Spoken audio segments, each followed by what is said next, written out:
Hello, everyone, and thanks for having me. It's very nice. So my name is Alex. I'm the co-founder and CEO of a company called StepSize, where, like Phil was saying, we've built a SaaS product to help engineering teams manage technical debt. And that's exactly what I'm going to be talking about today, because last year alone, as part of the customer development work that we're doing for this product, I interviewed over 200 of the top software development teams that I could find at many different kinds of companies.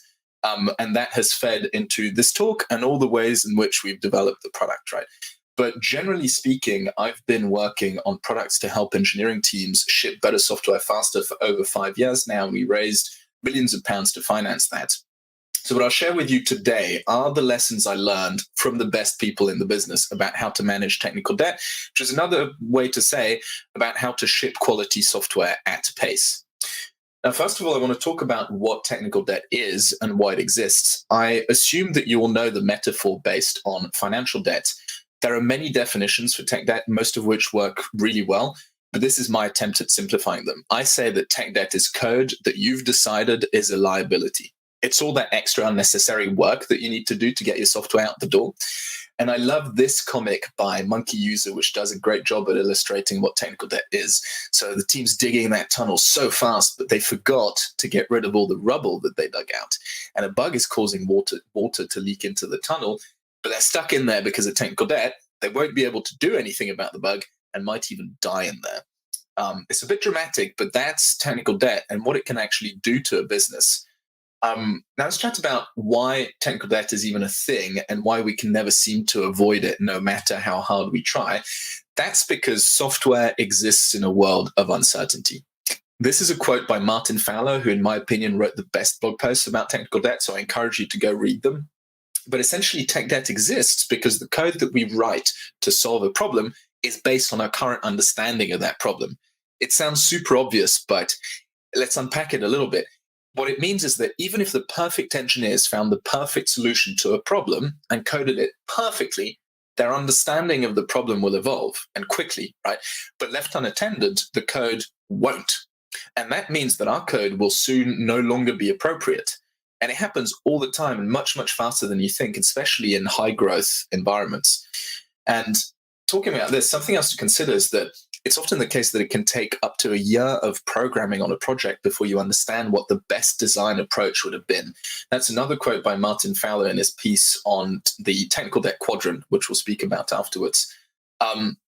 Now, what I've learned is that the best teams in the business do know how to handle such high uncertainty despite all of this, right? And that's because they use the right tools and processes. They continuously refactor their code that has accumulated too much cruft, and they won't accept messy code as technical debt. And I want to unpack this last statement a little bit to make sure we're on the same page. This is the technical debt quadrant that I was referring to, right? And when I say that the best engineers in the business won't accept messy code as technical debt, I mean that they aim for this top right corner of the quadrant. They take on technical debt deliberately and prudently, right? And what that implies is that tech debt is not an inherently evil and bad thing, right? Just like financial debt, it's a tool that we can use to gain extra leverage and test ideas faster. If we take it on without being prudent or deliberate, just like financial debt, and without managing it carefully, it will screw us over and we will go technically bankrupt. So that's what we want to avoid. So, of course, we should never get sloppy and accept any kind of incompetence as technical debt, but we should be aware of current best practices and use them. We should write clean code, readable code, and we should know that code, if left unattended, will turn into technical debt for no fault of our own, right? The best engineering teams in the business have ways to handle that uncertainty, so I'll talk about this in a little bit. Before we get to that, though, I want to debunk a few myths to summarize key ideas we introduced. There's this myth that technical debt is bad and no one should take any on. Well, now this one is wrong. If you're sending people to Mars, sure, by all means, make your software perfect and fault-proof. But if you're building software where the cost of failure isn't high, you can use tech debt as a way to gain extra leverage, just like financial debt, like we said. And taking on debt prudently and deliberately is fine. And in fact, if you have zero technical debt, you should probably ask yourself if you're going fast enough. Now, also, it's not realistic to have zero technical debt because of entropy in the code base. That's how Ron Parages, who's a VP of engineering at a company called Carter, told me that he looks at tech debt as entropy in the code base. It never ends and it's a constant struggle. So just adjust your expectations accordingly. Now, the next myth is about how tech debt is only engineering's problem. Again, nope, super nope. We'll talk about how technical debt impacts the whole company. And we'll talk some more about how company culture, particularly how product managers and engineers work together, can impact a company's approach to managing technical debt. And finally, a lot of people wrongly believe that managing tech debt properly will slow them down. That's perhaps the most wrong of them all. If you're managing technical debt successfully and maintaining your code base properly, you'll see that your number of bugs will go down, velocity will go up, and I'll show you how it's done. So you might be thinking, why even bother manage tech debt, right? And I just want to give you a couple data points. This is a long quote, but it basically says that companies who have a strategy to deal with tech debt, not even a good one, a strategy, end up shipping 50% faster than the others. And that's the stuff of dreams for anyone building software. So if you think that Gartner doesn't know what they're talking about, consider this other data point from Stripe, which is, in my opinion, one of the best software companies out there. And they found this in their research where they concluded that engineers spend a third of their time dealing with tech debt and its consequences. And one of the big points in that quote here, right, is that it crushes team morale. No one likes to work on a code base that's ossified. You know, the top engineers want to ship great code at pace and build cool stuff. They're going to go to other companies if they can't do that at your business. So how the hell can they say that, right? So technical debt slows down the entire engineering team within days or weeks, right? We're not talking about months or years here. We're talking about days or weeks. And we've said before, it impacts the entire business. So have a look at this quick pseudo graph here. In software companies, too much tech debt means that you'll get too many bugs, loads of performance issues, too much downtime, and that'll create more work for everyone. More work for QA, more work for the SRE team, and result in broken SLAs, which tallies up to more customer complaints, means more work for support again and customer success and account management, and it all adds up to unhappy customers. And I've heard some version of this quote so many times, people telling me that they'd be shipping twice as fast today if they'd handled tech debt carefully in the past. I'm sure you've all experienced this, right? You schedule a feature that you thought would be simple and would take a sprint, and a month later, you're still at it, right? Now, imagine this at the scale of a company or the global scale. It's a big problem. So hopefully now you see why it's imperative that you find the right strategies to deal with technical debt. And before I get into the practical advice, I want to make a point, hence the empty slide here for dramatic effect. And the point is that technical debt isn't just technical. It's about people. It's deeply influenced by your company culture. To give you an example, right, if your engineers are never recognized for paying down tech debt and it doesn't advance their career, they're unlikely to volunteer to address tech debt, right? Or if engineers get reprimanded at the slightest hiccup in the software by people who don't understand that you can use tech debt for extra leverage at a cost, they won't take on any tech debt, right? So as we all know, company culture is a huge topic. I'm not going to go deep into it, but I've found the one cultural characteristic that you should focus on if you want a healthy code base. And I got this one from Gareth, who's the chief architect at a company called Sneak, who told me that ownership is a leading indicator of engineering health. And this is not just a hazy concept, right? I want to give you a highlight of some of the research that Microsoft did into that to quantify this and back up our argument. It turns out that if you analyze the Git commits to see which percentage of modifications to a file in your code base were made by the main author of the code, you'll see that the files with most bugs are the files where the main contributors made less than 60% of the edits, right? So that's what he means when he says that code ownership is a leading indicator of code base health. You can use it to predict where things will break and reverse the trend before they do. But I want to add a bit of nuance here so that we can draw the right conclusions. This research does not suggest that each file in your code base should be owned by one and only one person and that they're the only one who can work on it, right? That would put your bust factor in the risky zone. Ownership is a spectrum. It starts with orphan code on the left, which doesn't have a clear contributor, and therefore no one implicitly is responsible for it and its maintenance. And this is a bad spot to be in, obviously. And it goes all the way to the right to the absolute ownership idea, where only one person can modify the code in question. And for each file in your code base, you want to be in the collaborative ownership zone, where the main contributor made more than 50% of all edits, but not all of them. And generally speaking, a good move is to make sure that code is owned by a specific team, not an individual. So again, not going to go too deep into this today because we don't have much time, but aim to do whatever you can to create a culture of collaborative ownership in your development team, because that is the single best way for you to maintain a healthy code base. So now you have a rough idea about the cultural drivers behind tech debt. I want to talk about technical debt budgets, which you might have heard of before. It's the idea that you should allocate a fixed proportion of your sprint capacity to paying back tech debt and to maintenance work. So say 10 to 30% of each sprint is what I've seen. And people's first question is usually, how the hell do I come up with the appropriate number? And it turns out that it should probably change every sprint. And it's not that important to explicitly pick the right number, but I'll tell you how you can think about this stuff. At StepSize, we like to think of tech debt budgets like SRE teams think about their site reliability goals. As you know, site reliability is responsible for keeping software products up and running. But interestingly, companies like Google don't aim for 100% uptime. And that's because 99.99% uptime is more than enough for their products to appear supremely reliable to real humans. And that last 0.01% is exponentially more difficult to reach, and it's simply not worth fighting for.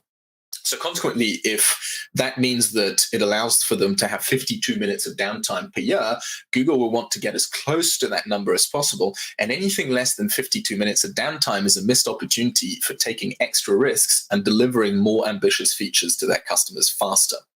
So think of your tech debt budget like your site reliability budget. Provided it's prudent technical debt that you're taking on deliberately and you remain below the maximum amount of tech debt you can tolerate before affecting your customers and your business, you should feel free to take more risks, even if you increase the amount of tech debt, because that's how you'll beat your competitors and get some feedback from the market as quickly as possible. Now, this pseudo graph summarizes the idea, right? You want to hover around the maximum amount of tech debt you'll tolerate, and your tech debt budget can be in the red, so you need to pay some back, or in the green, you can afford to take more on. People rarely think about the latter. And a simple way to define your tech debt budget is to identify the intersection of things that you know you'll work on using your product roadmap and the parts of your code base that have tech debt. Then you pay off the debt in that intersection, but not outside of it. So you scope out the work and you'll have your tech debt budget for that sprint or quarter or year if your roadmap stretches that far into the future, right? And the key idea here is that you don't need to address all of your tech debt right now in one go. You need to address the debt that's in the way of your key goals for the business, for whatever period you selected, right? The rest, you can leave it alone. So now I want to talk about the practical stuff, the strategy to incorporate tech debt management or day-to-day agile practices. The first question that should be asked of any piece of debt is it a small, medium, or large piece of tech debt? I'll explain. Small debt is the stuff that can be addressed right then and there when the engineer spots it in the code. And it's understood that it's part of the scope of the ticket they're working on. It's just their job, right? It could be refactoring this local function or a couple of them or renaming some variables. But the best way to think about it is to follow the Boy Scout rule. Always leave the code better than you found it. That's table stakes at all the companies that I speak to. And these small jobs don't require any kind of planning. And each engineer should feel empowered to fix this kind of debt without anyone's approval. So you see, that's the theme of ownership coming up again, right? Next, we have the medium pieces of debt, which are the ones that can be addressed within that proportion of sprint that you dedicate to maintenance work on a continuous basis, right? They should go through the same sprint planning process as any feature work and be considered just as rigorously. And that's where most engineering and product development teams fail. I spoke about this with a guy called James Rosen, who's an engineering manager at a company called Everlane, who told me to consider how much time PMs spend curating the set of features to work on, and then compare this to the amount of time and effort that engineers dedicate to making the business case for technical debt. And then he asked me, is it that surprising that close to zero engineering capacity gets allocated to tech debt, right? So you are able to ask the right questions in your usual agile ceremonies and make room for conversations about technical debt, and always tie them back to the business value that they will deliver to the company. If you do that, then you're likely to get engineering capacity and blessing from the PMs and the powers that be, etc., to fix this stuff, right? Because businesses rightly prioritize work that delivers value to the customer. And at first glance, technical debt won't do that. But as we saw earlier, tech debt does hinder your capacity to deliver value to your customer in many, many ways. Sometimes you may have some technical debt that makes it impossible for you to deliver some key feature that you wanted to ship to your customers until you fix the debt, right? And your goal is to identify the key pieces of debt that get in the way of key goals that cost the most engineering hours in productivity losses, or while the root cause for a lot of bugs or quality issues that ultimately impact your customer experience. And, to do that, you need to document your tech debt and the problems it's causing carefully so that you can then make the business case. Only then will you be able to make that business case for any given piece of debt and prioritize things accordingly. And in my opinion, a little bit biased, this is where tooling has failed us so far. Jake, who's a lead software engineer at a company called Uncork, told me that tools like Jira are a great place to manage projects, but a terrible place to track and monitor technical debt. I'm sure you've all seen this situation where the engineering team will create a tech debt backlog or epic where they put all of the issues that they come across in the code base. But what ends up happening is these issues don't contain the context necessary to be able to prioritize them against one another. And so the backlog just keeps growing until people realize that you're never going to do anything about that tech debt anyways. So they stop tracking it and the whole thing was in vain, right? So to beat that vicious cycle, you need to use dedicated tools like StepSize. That's what we're trying to solve, essentially. Now, the way we do that is by making it very easy for engineering teams to capture and track technical debt when they come across it in their workflow, and also quantify the cost that it's having on the business so they can ultimately prioritize it, unlike that Jira backlog that I was mentioning. Now, during sprint planning, just shifting gears a little bit, for each feature, you're going to want to ask, is there an opportunity to address tech debt as part of this feature work? Because that's a great way to justify dealing with it, right? You bundle it with some feature work that's going to have you touch this code. Or you can ask, which tech debt could we address to make delivery of this feature smoother and faster? And then you actually scope out the work, right? You create a ticket, you add it to your sprint, and you deal with it. And you need to have these conversations about tech debt in your usual sprint ceremonies if you want a chance at creating the right culture and at managing it properly. And finally, we have the large pieces of tech debt. These are the ones that can't be addressed right then and there, or even in one sprint. The best companies that I speak to have monthly or quarterly technical planning sessions where all of the engineering and product leadership goes over the large pieces of debt and the business cases that engineering managers have put together diligently and have reported to them, and then decide which ones to prioritize and then schedule onto their roadmap, right? Don't feel bad if when you present some large project, it gets deprioritized, right? Because the idea is that if you follow this process, you'll be making the right decisions for the business and clearing the biggest roadblocks as opposed to trying to boil the ocean and fix everything, right? Just to give you an example, these large pieces of debt might be, we've been working in a monolith and we think that a microservices architecture would be very good for all of these reasons, to boost productivity, to boost morale, to unlock these features, to all of these things that matter to the business. And that obviously is not something that you fix with sort of 10 to 30% of every sprint. It's a bigger project that you should consider carefully and then allocate engineering resources dedicated to it and put it on your roadmap. So to conclude, to make the business case for any piece of debt, you need to explicitly state which key items on your roadmap would be impacted by the debt in question, if the debt is likely to get worse if it's unaddressed, and why. So, for example, if many engineers are going to touch this code that has a lot of debt in it, it means it's going to be a recurring problem. You want to show how much engineering time this debt has cost so far, even if estimating it, right? And you want to give an estimate of how much it'll cost you in the future by extrapolating that data point, right? And you want to do the same thing for, with an estimate of which major bugs or outages or UX issues, or just generally speaking, quality problems were caused by this debt, and extrapolate. And once leadership has approved these large pieces of debt, they can be scheduled onto the roadmap, just like feature work, and they get dealt with. That's one of the things that we make very easy with the product that we're building. And let's go over the key takeaways for the session before I wrap it up. If you leave with anything, I'd like you to remember that technical debt is inevitable. It's not that anyone's doing a bad job, although it could be due to that as well. But even if you were perfect, it is due to entropy in the code base, which might as well be a law of the universe.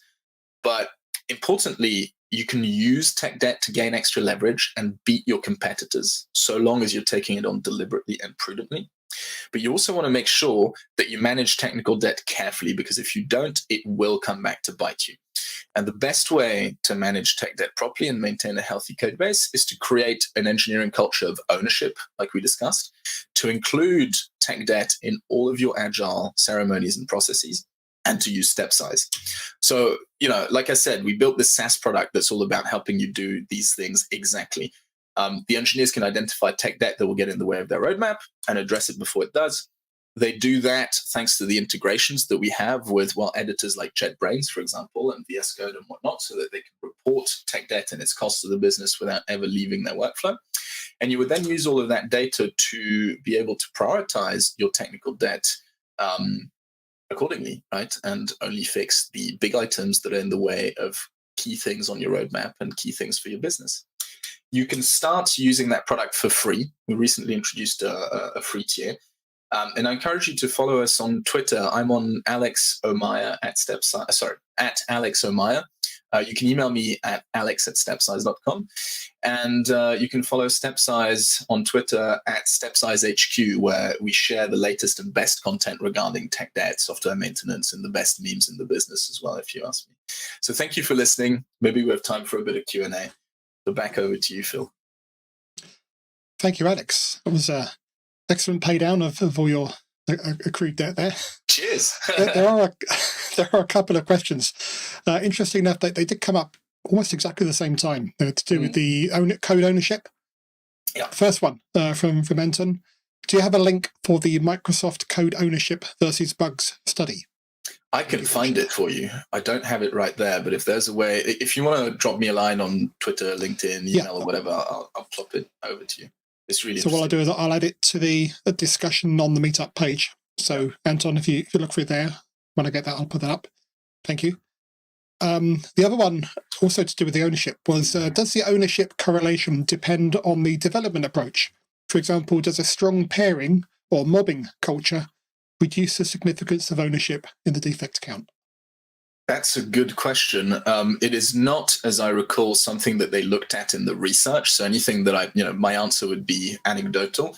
I think that things like pair programming and all the lot would probably help make sure that code is owned by a team as opposed to an individual. The idea here being that if someone ends up leaving that team or rotating out or whatever it is, there's still a bit of tribal knowledge and you can learn from your peers. So I think that these practices are actually actively benefiting people in that respect, or that'd be my guess. Right. Yeah. Thank you. Okay, that was all the questions that we had, but thank you for an excellent talk. I have to admit, when I agreed to have you on, I wasn't quite sure whether it was just going to be a marketing pitch, but no, it's actually been a really good, high quality talk. So thank you for that. Thank you. Very valuable. See you soon. I shall drop you off the stream now. Thank you.